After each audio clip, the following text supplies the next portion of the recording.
Hi guys, welcome back to Global English with Tadele. In today's lesson, I will be teaching you more about the different uses of kidding. በዛሬ ቪዲዮ ትምህርት ስለ kidding የተለያዩ አጠቃቀሞች እናያለን። kidding is in a sense joking ማለት መቀለድ ማለት ነው። ስለዚህ kidding የምትለውን ቃል ተጠቅመን 10 የተለያዩ ኤክስፕሬሽኖች እናያለን ማለት ነው። ሁሌም እሱ ይቀልዳል።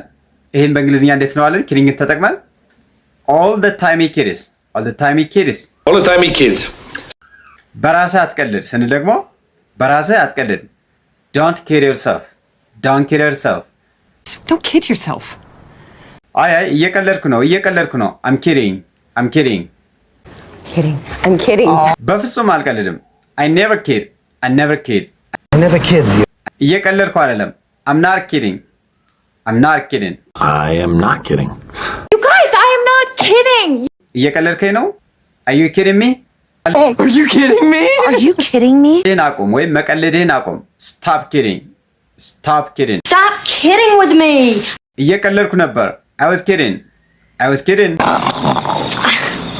No, I was kidding. እየቀለድኩ አልነበረም.